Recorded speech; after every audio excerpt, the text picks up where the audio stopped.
Good morning students. आज हम discuss करेंगे percentage change method. Percentage change method का पहले हम मीनिंग पढ़ते हैं। Percentage change method is a most commonly use method for measuring price elasticity of demand. ठीक है, कि कितना चेंज डिमांड में आ रहा है प्राइस में चेंज आने की वजह से, इसको मेजर करने का सबसे कॉमन मेथड जो है वो है percentage change method. According to this method, elasticity demand is measured as ratio between percentage change in quantity demanded of commodity and percentage change in price of commodity x। इस method के according student जो elastic demand है उसे हम कैसे major कर सकते हैं? ये क्या है? Ratio between price percentage change in the quantity demanded. ये क्या है? परसेंटेज, कितनी परसेंटेज चेंज आया है क्वांटिटी डिमांडेड में, ठीक है, किसी कमोडिटी की, और कितने परसेंटेज चेंज आया है प्राइस उस कमोडिटी के, ठीक है, जिसको कि परचेज किया जा रहा है, उसके बीच में जो रेशो है, इससे हम इलास्टिक डिमांड को मेजर कर सकते हैं। फिर इसका प्रॉपर फॉर्मूला क्या है student? Elasticity of demand, ED का मीनिंग है elasticity of demand, is equal to minus negative sign, फिर उसके बाद student percentage change in quantity demanded over percentage change in the price. कितना परसेंटेज चेंज आया उस डिमांड में जिसकी जो कि की जा रही थी बाय द कंज्यूमर, और प्राइस में कितना चेंज आ रहा है जो कि जिस कमोडिटी को खरीदा जा रहा था। इसको आप इस तरह से भी लिख सकते हो, ठीक है। अगर आप परसेंटेज चेंज को फाइंड आउट करना चाहते हो तो कैसे फाइंड आउट करोगे? चेंज इन डिमांड को लिखोगे, फिर इनिशियल डिमांड, ठीक है, जो पहले डिमांड थी, ओल्ड डिमांड थी, और जो अब डिमांड है, ठीक है, चेंज इन डिमांड है, ठीक है, इसको आप फाइंड आउट करोगे और मल्टीप्लाई करोगे 100 से। अब आप चेंज इन डिमांड को कैसे फाइंड आउट करोगे? ठीक है ना, change in demand, change in demand को फाइंड आउट करने के लिए क्या करना होगा आपको? New demand minus old demand. Change in demand को फाइंड आउट करने के लिए न्यू माइनस ओल्ड, ठीक है, इस तरह से आप चेंज इन डिमांड को फाइंड आउट कर सकते हो। और चेंज इन प्राइस को न्यू प्राइस माइनस ओल्ड, ठीक है, इस तरह से आप चेंज इन प्राइस को फाइंड आउट कर सकते हैं। ओके, Q-1 और P1 minus P, Q1 minus Q और P1 माइनस P। फिर नीचे ये Q है, ये क्या है? ये जो इनिशियल डिमांड थी, ठीक है ना, स्टार्टिंग की डिमांड थी, पहले वाली डिमांड थी, उसको आप यहाँ पर डिनोमिनेटर में रखोगे, और इस तरह से फिर आप ये जो ट्राइंगल का साइन है, ये ट्राइंगल का साइन हमें क्या बता रहा है? चेंज, कितने चेंज आया है। Okay, change in quantity demanded over initial quantity और इनिशियल डिमांड, फिर change in price over initial price. इस तरह से आप ये फॉर्मूला में वैल्यूज को पुट करके इलास्टिक डिमांड को फाइंड आउट कर सकते हो। ओके, इस तरह से भी आप elastic demand is equal to minus P over Q, ठीक है, जो ओल्ड प्राइस है और ओल्ड डिमांड है, is equal multiply is equal to नहीं, multiply by change in demand over change in price. ये आप नीचे जो मेंशन किए गए हैं इनको भी आप रिवाइज कर लेना, ठीक है ना, किस साइन का, किस वर्ड का क्या मीनिंग है यहाँ पर। ओके,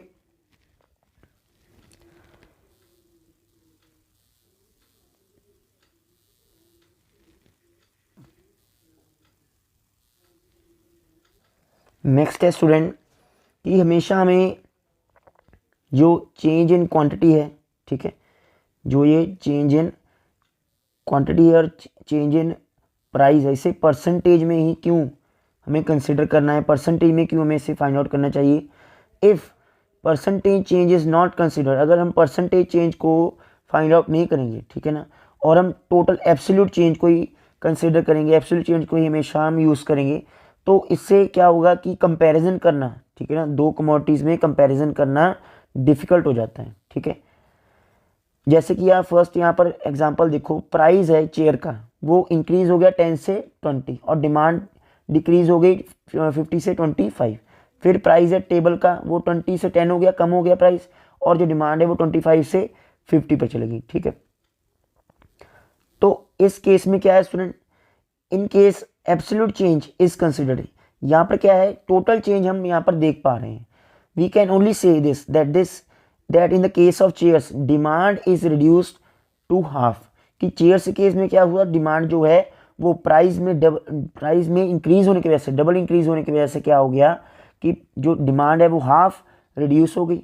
और चेयर्स के केस में क्या हुआ, जो डिमांड है वो डबल इंक्रीज हुई है प्राइस हाफ होने की वजह से। लेकिन यहाँ पर हम अच्छी तरह से कंपेयर नहीं कर पा रहे हैं कि प्राइस में चेंज आने की वजह से, कितने रुपए में चेंज आने की वजह से, कि 1 रुपया बढ़ा तो कितना चेंज आ गया डिमांड में, ठीक है, 2 रुपये बढ़ गए तो कितना चेंज आ गया, ठीक है।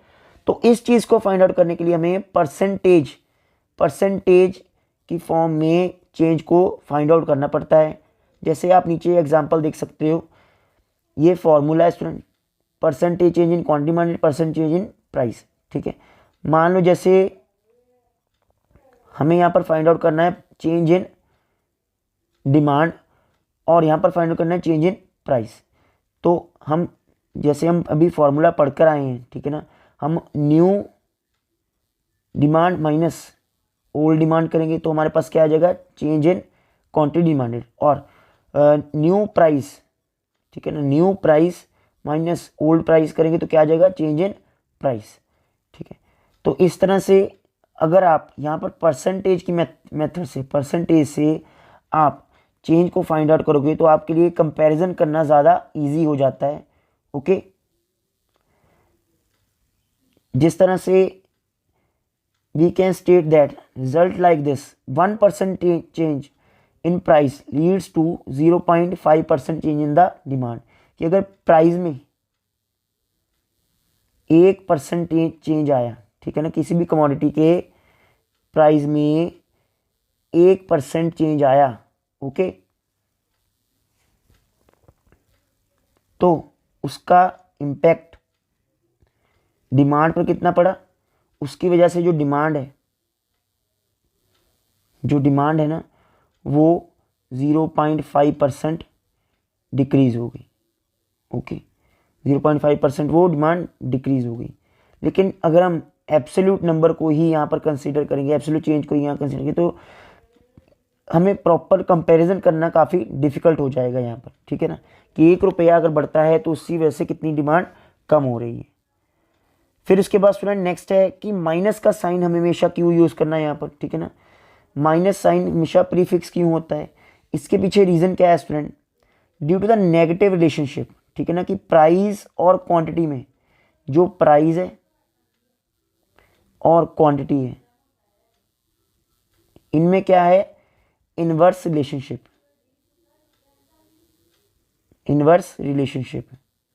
ओके, इसका मीनिंग कि प्राइस बढ़ा, डिमांड कम हुई, और प्राइस कम हुआ, डिमांड बढ़ गई, ठीक है। The price and quantity will always change in opposite direction. Price और क्वांटिटी हमेशा ऑपोजिट डायरेक्शन में ही चेंज होती हैं। ओके, लॉ ऑफ डिमांड हमने पढ़ा है, उसके अकॉर्डिंग प्राइस और जो क्वांटिटी हमेशा ऑपोजिट डायरेक्शन में ही चेंज होती है। One change will be positive and other change will be negative, ठीक है ना। या तो प्राइस बढ़ेगा और क्वांटिटी जो डिमांड है वो कम होगी, प्राइस कम होगा और क्वांटिटी डिमांड बढ़ जाएगी, ठीक है ना। एक चीज़ पॉजिटिव में आएगी, एक चीज़ नेगेटिव में आएगी। तो इससे क्या होगा, जो इलास्टिसिटी डिमांड है हमेशा वो नेगेटिव में ही हमें उसका आंसर मिलेगा, ठीक है। जो इलास्टिसिटी डिमांड हमेशा वो मेजर होगी नेगेटिव में ही। तो इस वजह से हमें क्या करना पड़ता है, हमें ये जो नेगेटिव माइनस का साइन है ये हमेशा साथ में प्रीफिक्स लगाना पड़ता है इस फॉर्मूला में। ओके, ये दो चीज़ें आप अच्छी तरह से याद रखना। फिर उसके बाद स्टूडेंट नेक्स्ट है demand curve indicates elasticity demand is greater than 1। फिर उसके बाद elasticity demand is smaller than 1। फिर उसके बाद elasticity demand is equal to 1 यानी यूनिटरी। ओके, सबसे पहली सिचुएशन हम देखेंगे यहाँ पर। फर्स्ट सिचुएशन क्या है, फर्स्ट सिचुएशन है elasticity demand is greater than unitary, यानी कि elasticity demand is greater than 1। Okay, इस सिचुएशन में क्या होता है स्टूडेंट, इस सिचुएशन में when total expenditure on an commodity is inversely related to its change in on price of the commodity. जो टोटल एक्सपेंडिचर है वो क्या है, इनवर्सली रिलेटेड है, यानी कि वो टोटल एक्सपेंडिचर अगर बढ़ रहा है तो प्राइस कम हो रहा होगा, टोटल एक्सपेंडिचर कम हो रहा है तो प्राइस बढ़ रहा होगा। फर्स्ट जो यहाँ पर सिचुएशन है student, elastic demand is greater than unitary, इसका मीनिंग है total expenditure on the commodity is inversely related to change in on price of that commodity, कि कमोडिटी के खुद के प्राइस में चेंज आने की वजह से टोटल एक्सपेंडिचर में जो चेंज आ रहा है उसे हम कहेंगे elastic demand is greater than unitary. Total expenditure of commodity increases when on price of the commodity decreases. इसमें क्या होता है कि टोटल एक्सपेंडिचर बढ़ता है जब उस कमोडिटी का खुद का प्राइस कम होगा, और टोटल एक्सपेंडिचर कम होता है जब उस कमोडिटी जिसको परचेज किया जाए उसका प्राइस बढ़ रहा है। इसकी डायग्रामेटिकल प्रेजेंटेशन देखो आप, इलस्ट्रेशन नंबर 6.3 देखो, वाई एक्सिस और एक्स एक्सिस, ठीक है। जब प्राइस पी पर था, ठीक है ना, जब प्राइस क्या था यहां पर ओ पी पर था, ओके, ओ पी पर, ओके, तब डिमांड कितनी है ओ बी, तब डिमांड कितनी है ओ बी। फिर प्राइस कम हो गया, ओ पी 1 पर आ गया, ठीक है ना, यहाँ पर जो आप देख पा रहे होगे ये प्राइस नीचे आ गया, पी से पी 1 पर आ गया, ओके, पी से पी 1 पर आ गया यहाँ पर, ठीक है। तो उसकी वजह से क्या हुआ, जो डिमांड है वो बढ़ करके कितनी हो गई, जो डिमांड है वो बढ़ करके ओ सी पर आ गई,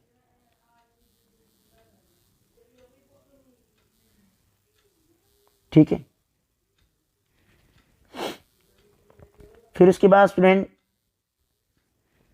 नेक्स्ट है less than unitary elastic demand, ये इसका साइन है student, elastic demand is less than 1 या less than unitary elastic demand. इसमें क्या होता है स्टूडेंट, इसका मीनिंग क्या है, it is a situation when total expenditure on the commodity, किसी एक चीज पर जो टोटल खर्चा है वो क्या है पॉजिटिवली रिलेटेड है, ठीक है, पॉजिटिव रिलेटेड है to the change in on price of the commodity. इसका मीनिंग क्या है, टोटल एक्सपेंडिचर अगर बढ़ रहा है, ठीक है, तो प्राइस भी बढ़ रहा होगा, यानी कि प्राइस अगर प्राइस में कोई चेंज आया और प्राइस इंक्रीज हुआ तो उससे टोटल एक्सपेंडिचर भी इंक्रीज होगा, और अगर प्राइस कम हो रहा है तो उससे टोटल एक्सपेंडिचर भी क्या हो रहा है वो भी कम होगा, ठीक है। Total expenditure on the commodity also increases when the price of the commodity increases, और second total expenditure on the commodity decreases when the price of the on commodity decreases.